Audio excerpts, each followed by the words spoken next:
They think no one is listening. All right, let's jump right in. Today, we're digging into an incredible investigation that uncovers this secret deal up in Chester, New York. And believe me, it connects a giant warehouse to the federal government, Wall Street, and a local community that is absolutely fighting back. Now, before we go any further, I have to make something crystal clear. This entire deep dive is only possible because of the incredible, relentless work of the Monroe Gazette. As the source material says, they are the light in the dark. Seriously, our job here is just to walk you through the amazing investigation they've already done. And really, what they uncovered all boils down to this one central question. How on earth does a piece of land that is just riddled with environmental and legal problems, somehow get quietly turned into a federal detention facility, all without anyone really knowing? Well, that's the mystery we're going to unravel today. Okay, so let's start with the physical location at the heart of this whole thing, what the real estate world calls a distressed asset. And that's just a nice way of saying it's vacant, it's not making any money, and it is full of problems. And here it is, 29 Elizabeth Drive. Now, we're not talking about some small-time building. This thing is a monster. A 400,000 square foot warehouse sitting on almost 36 acres. It used to be a distribution hub for Pep Boys auto parts. It's huge, it's empty, and as you're about to see, it is deeply, deeply problematic. And I'm not talking about minor issues here. The New York State Attorney General has basically called this property an environmental minefield. A huge chunk of it is in a floodway, it's covered in protected wetlands, and get this, it's a confirmed habitat for not one, not two, but 3 endangered species. For all intents and purposes, developing this land should be an absolute non-starter. So you have all these massive red flags, right? So how did the Department of Homeland Security manage to buy it so quietly? Well, the investigation points to something they call a stealth acquisition strategy. And the secret weapon for this stealth move is something called a sole source contract.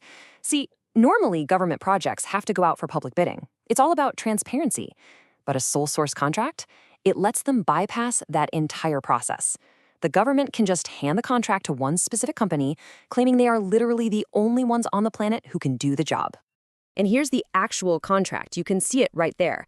DHS gave almost $6 million to a company called SK2 LLC, a defense contractor based in San Juan, Puerto Rico, and their justification was that this company was the only one responsible source for a real estate deal in New York. You see how this works? This is exactly how they bought the property without any public hearings or local oversight. But even though they got the property, this project is far from a done deal. The investigation uncovered 2 huge vulnerabilities, 2 potential kill switches that could actually stop this whole thing in its tracks. The first kill switch is a legal one. And you don't have to take my word for it. Just read this quote from the New York Attorney General's letter to Homeland Security.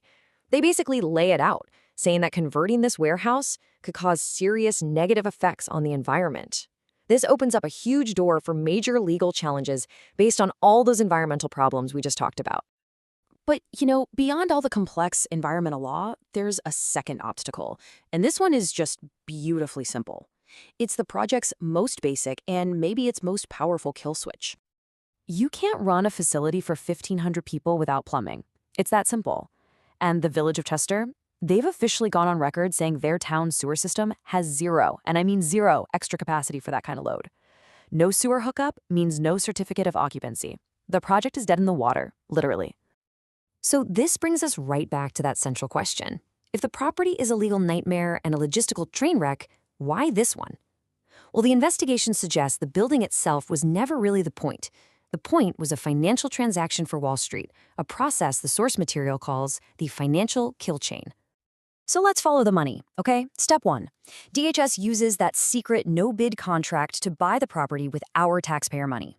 Step 2. The seller, a company called Icon Enterprises, gets that cash. Step 3. Icon Enterprises then files a document with the SEC saying they're using cash on hand to pay off corporate debt. And step 4, that debt gets paid off to major global banks. In just 4 moves, taxpayer money was quietly funneled to Wall Street. And this is where things get really sticky for the banks involved. The investigation argues that their connection to this money trail puts them in direct conflict with their very own policies. I mean, look at Goldman Sachs. They have all this marketing about their commitment to human rights. BNP Paribas is subject to a French law that requires them to avoid human rights risks. UBS has to deal with strict Swiss neutrality laws. Their involvement creates a massive headache for them, both legally and for their reputation. So, armed with all this info, the sketchy contract, the environmental problems, the money trail, the investigation doesn't just stop there. It actually lays out a clear three-part action plan for how this entire project can be challenged. The strategy is basically a three-pronged attack. You challenge the deal legally, you put pressure on the people who funded it, and you block the project physically. First up, the legal challenge. This means filing what's called a Freedom of Information Act, or a FOIA request. The goal is to force the government to release their justification and approval memo. That's the document where they supposedly explained why a defense contractor from Puerto Rico was the only company for this job. If that justification is weak, the whole contract could get thrown out in court. The second move is all about financial pressure. This involves filing formal complaints directly with the banks, targeting their chief sustainability officers. The argument is pretty simple. Your bank is tied to a deal that violates your own stated environmental, social, and governance, or ESG principles. This puts a ton of public and shareholder pressure on them to back away. And finally, the third step is the most direct, boots-on-the-ground action. It's all about supporting the local government, the village of Chester, as they hold their ground on the sewer issue. It's the ultimate physical roadblock.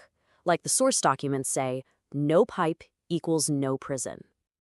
And all of this really leaves us with one final thought. The investigation tracked this incredibly complex scheme that was designed from the start for secrecy, moving our money through all these layers of contracts and finance. But in the end, it really just asks a much simpler question that goes way beyond one warehouse in Chester. When a deal is done in the dark, who is left to pay the price?